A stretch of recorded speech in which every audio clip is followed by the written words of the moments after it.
Hello and welcome to the program. I'm Ms. Oladipo. The minimum entry age into tertiary institutions in Nigeria is now 18 years. That's according to the country's Minister of Education, Tahir Mamman. He gave the directive during the monitoring exercise of the ongoing 2024 Unified Tertiary Matriculation Examination in Buhari, Federal Capital Territory, Abuja. Addressing the actions taken by some parents who are encouraging their underage children to get admission into tertiary institutions at the age of 15 or 16, the minister says that the 18-year benchmark is in line with the 6334 education system of the country. He says this is a period when children migrate from a controlled to an uncontrolled environment, adding that if they are too young, they would be unable to manage their own affairs. He advised parents to enroll their children who are unable to proceed to tertiary institutions for skills acquisition before reaching the benchmark age limit for tertiary institutions.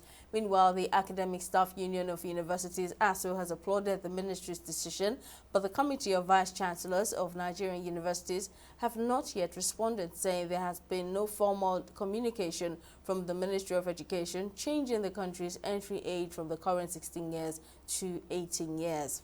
Now, joining me to discuss more on the issue is the head of the Department of Sociology at the University of Lagos, Michael Kunuji. Thank you very much for joining me. So the federal government's decision to raise the age limit for entry to tertiary institutions from 16 to 18 has received mixed reactions across board. While some parents say it will slow down a child's education process, others agree with the federal government's decision. What's your take on the education minister's concerns about maturity and self-management for the new age requirement? So first, I want to say that it's rather hasty to say that that is the decision of the federal government. In my opinion, that's just a comment that the Minister of Education made. The government has not supported that view with any document, so there is no policy statement yet. So for that reason, I won't say yet that that is the decision of the federal government. And then in the statements, the minister said that, okay, so I think the minister was saying something like the age of entry into the university is 18 years. But that's not the position, that's not the policy. In Nigeria, it is 16 years, not 18. And then what exactly do I think about this? Whether it's a welcome development or something we should be concerned about. Personally, I think it's not the solution to whatever problem we have in the educational system. And the minister did not say specifically what problem he thinks this is going to solve in the educational system. The minister was saying that that's responsible, that is having people, minors in the system is responsible for some of the problems we have in the educational system. But he did not say specifically which of the problems. So for me, I don't see it as a solution to, well, in fact, he did not even mention what problem he seeks to address with that. I saw somewhere, I think I saw something on examination malpractice, whether it's going to reduce malpractice. But the question we should ask again is there evidence anywhere suggesting that younger students or minors are more likely to be involved in examination malpractice? There is nothing like that. I am in the system and I can tell you that involvement in examination malpractice has little or nothing to do with age. We have very mature people. In fact, recently we're beginning to see that even at the master's level, people are getting involved in examination malpractice. They're coming into exam halls with prepared material. So the question we want to ask is, maybe those people, and you'll agree with me that the average age at the postgraduate level is far higher than the 18 years we're talking about. The average age at the postgraduate level is going to be somewhere maybe between 25 and 30 years. So if we're thinking that people get involved in malpractice, for instance, because they're too young for the system, then what are we going to say about postgraduate students who are already adults? Okay, so personally, I don't think this position is based on evidence. It's an opinion that I personally don't support. And I also think that if we pursue it, there will be a downside. There are negative implications for society. Now, this new policy on age limits for university admission is part of or rather the federal government says it is part of a broader strategy to enhance the education landscape in Nigeria. Well, what impact do you think this significant change by the federal government have on the nation's current educational system and on prospective students? So that policy is going to further make our educational system skewed in favor of applicants from middle and upper income families, which means that applicants from low income families will bear the brunt. They will suffer more. And why do I say this? If you carefully analyze the implication this will have, um, for instance, there are so many questions. It's going to raise so many questions. We all know, for instance, that when it comes to employment at the entry level, there is discrimination. There is age discrimination.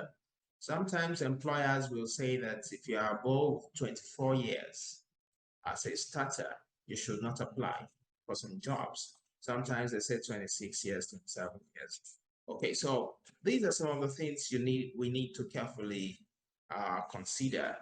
If we insist that people don't get admitted until they are 18, and we have not taken steps to ensure that the academic uh, calendar runs smoothly, there is no strike, there is no form of delay while the program is running, the implication is that many people will not graduate until maybe 24.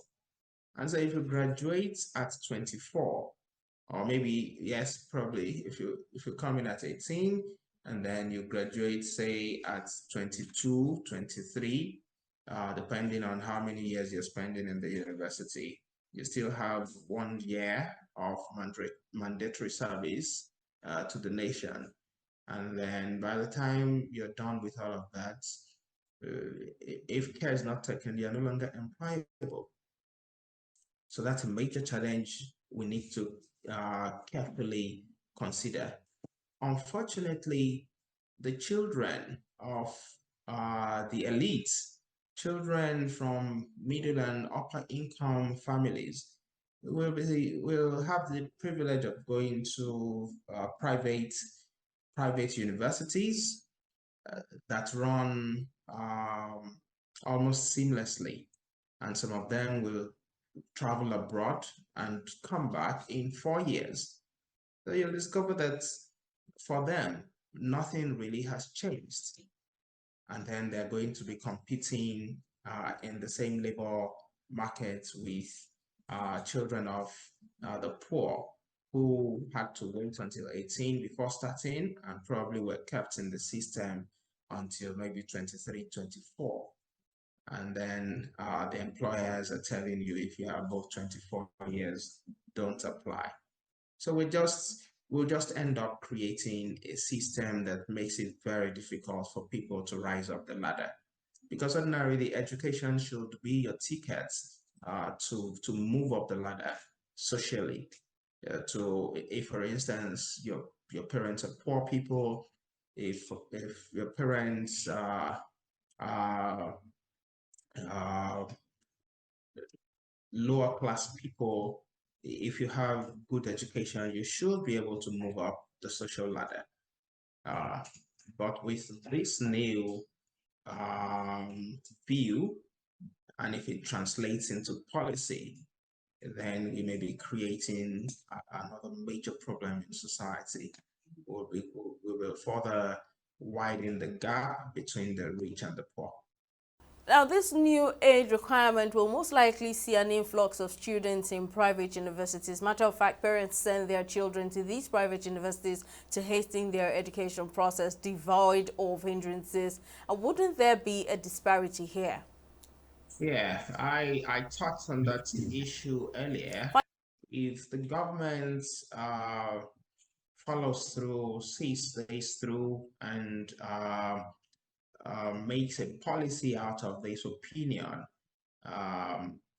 then we will have a major social issue on our hands, a class issue, because the implication is that the children of the poor will be further disadvantaged because those ones really don't have a choice. The only choice they have is that public education. But those who have the means will send or will train their children in private institutions or train them abroad. And so the children of the poor will be left to face whatever comes out of the public institutions, and that's a major challenge for us as a society. Don't forget, education itself is meant to be a leveler. It should create a level playing field for everyone. So whether you're poor or rich, once you acquire education, then you should be placed to some extent on the same or on a similar pedestal as the children of the rich. But with the way things are, if we pursue this policy, we will just further disadvantage the disadvantaged in our society. We will further, the society will be working against their overall interests if we pursue such a policy. Well, we'll wait and see how far this new policy by the federal government, how far it will go moving forward. Head of Department of Sociology at the University of Lagos, Michael Kunuji. That's Dr. Michael Kunuji. Thank you very much for sharing your thoughts on this issue. We'll take a short break and return shortly. Do stay with us.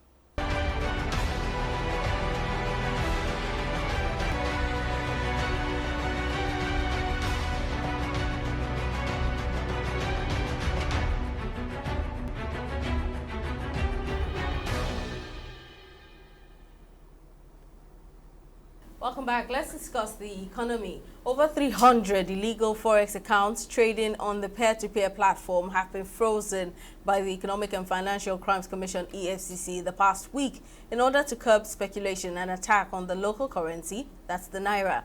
Although most of the recent measures taken by the Central Bank of Nigeria (CBN) to stabilize the naira have yielded positive results, lately the naira has been dropping in value against the dollar.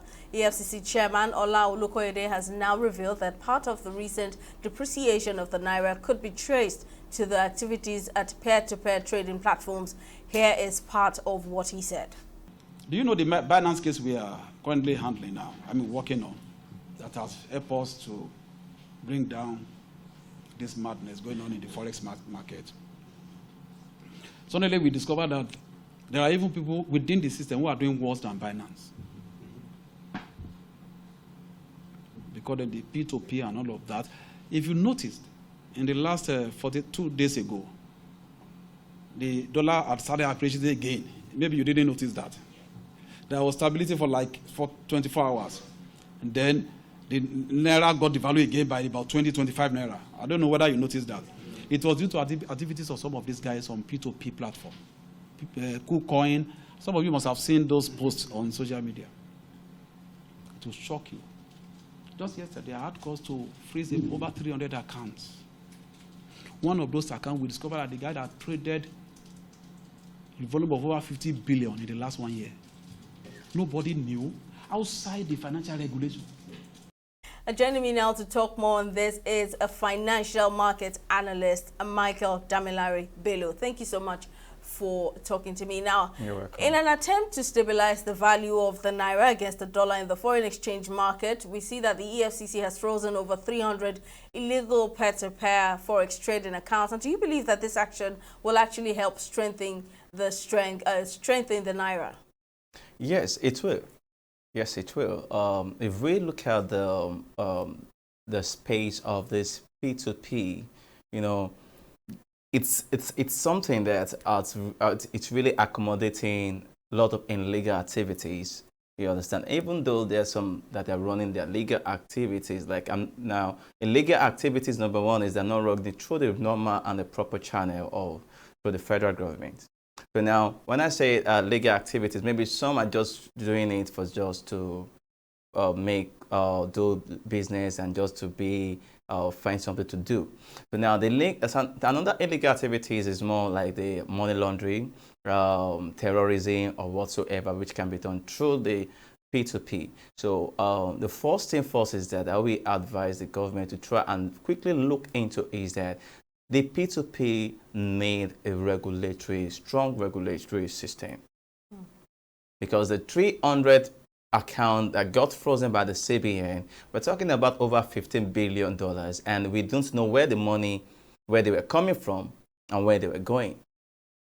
So these are the things that I believe that the EFCC really, really want to ask. Now, they are not saying that they committed a crime, but what the EFCC is saying is that it's an illicit, which means that an illegal P2P trading.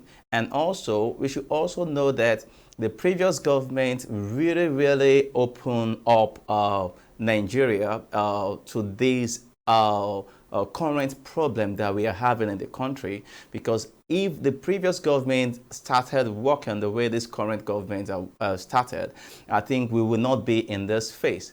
You know, if we look at UAE is a very big example that we can use. We can't just run P2P trade in UAE because everything is being regulated. So you can't just say that, okay, a price of dollar, this is the price of dollar today, that's the price of that. I'm an analyst. I am always on my candlesticks every day. So I saw it this morning that someone posted on Twitter that now the rate is at 1.4. I'm like, where did you get this from? From where are you guys getting this information? So we need a body that releases this kind of information first thing in the morning so that people can have the right information. So that needs to be done. And the 300 account, they need to show up because they need to show up and defend themselves. People want to know where the money, where it's coming from and where it's going. So these need to be really, really properly handled, and we need to support the EFCs at this time, regardless the political party or whatever you or anybody is supporting.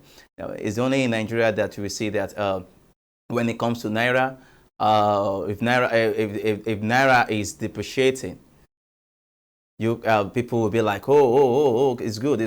Now let naira gain value. We need our naira back to gain value. There's an adage in my culture, in my tribe, that says that you cannot, a true son will not use left hand to point at his father's house. So, which means that our currency, naira, we need to work together with it and make it strong. So we need to support the government at this moment.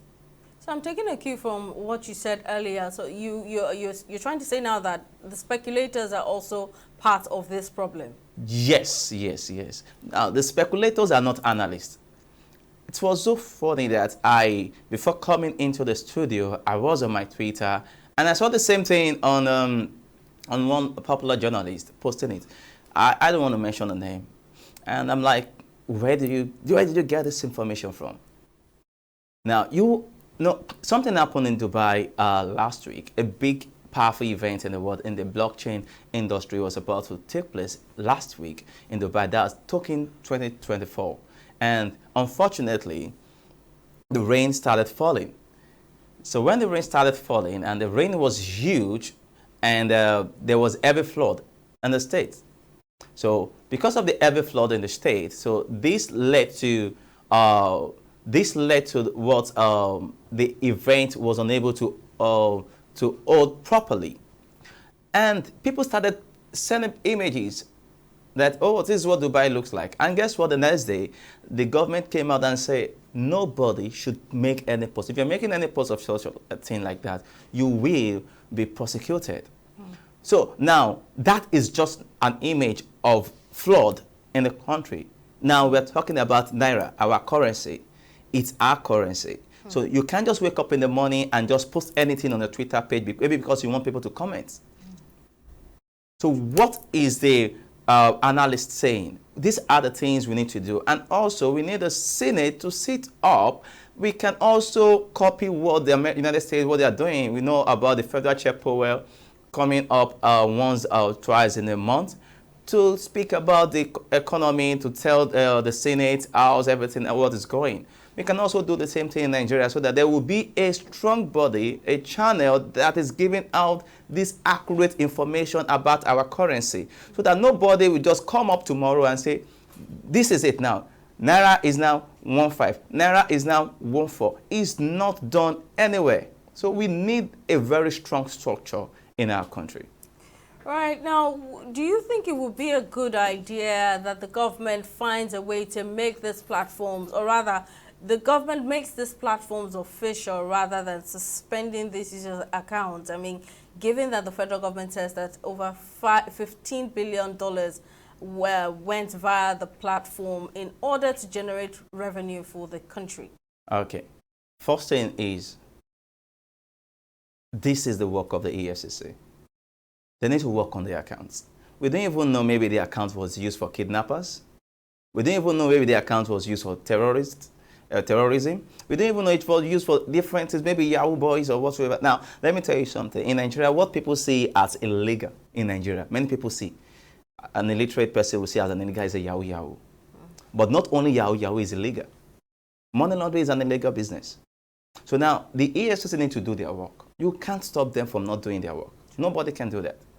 Now, for this P2P now, we need, as the EFCC, they are busy doing their work. We also need the government now to start giving the industry, giving the exchanges or somebody that really want to go into this business of P2P, give us and give the body a good regulatory system so that people can easily say, oh, there's a platform that is working with a good regulatory system. We can go there and do activities, because now the P2P is the online stuff, while the B2C is the offline stuff. That's the abokis.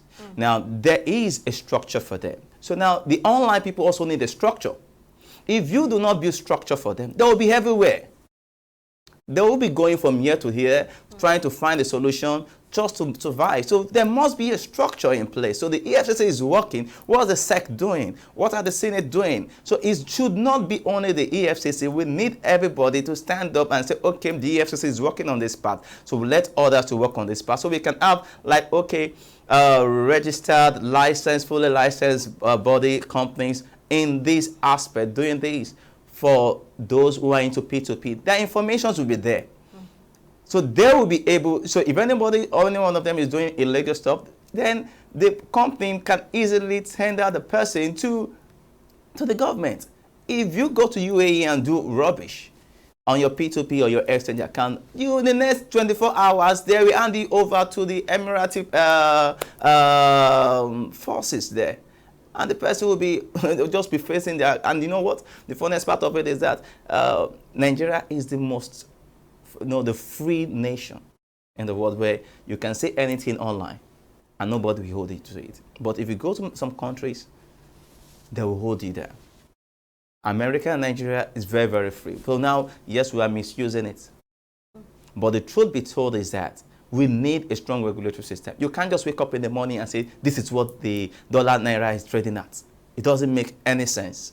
And we find a lot of educated people doing such. So let me get your final thoughts on the potential future of development and growth of peer-to-peer lending in Nigeria. What does the future hold from now on? Okay, from now on, I'm just saying that the future is looking bright. Nobody should panic, because people will be saying that, oh, government is doing this, government is doing that. Let me tell you something. The government is doing it for people like us, just to be the helping us. Yes, they're helping, as they're helping Naira, helping the economy, they're helping us. The first thing which we all know that. So as you are going into the trade, maybe you are new in going into crypto, stock market or forex trading, you should know that the government is preparing a very soft landing for each and everyone, so that you won't find yourself in a wrong hand. So you won't find yourself in the wrong hand, and you won't find yourself in the wrong platform. So I'm saying the future looking very, very bright in Nigeria. And I believe the government, most especially this current government, I know that the future is bright with them. They are going to make it much more futuristic for traders and current traders and aspiring traders. And also for the P2P traders, I will tell them, because before now, they were having a lot of offline events. Now, we are not saying them because, yes, the government is against them. But now the P2P merchant needs to come out and speak. You understand? They need to come out and speak. They need to stop hiding. Because, yes, I know, because Binance expatriate for him to have run away. Okay, they might be thinking that if such could have happened to them, what could be their own fate? You need to come out and talk. The government are humans like us. And I believe with what we've heard from them, they really have the art to help the country. So that's my take. Financial market analyst Michael Damilare Bello, thank you so much for lending your thoughts. All right. That's how much we can take on this episode of the program. Thank you for watching. See you next time.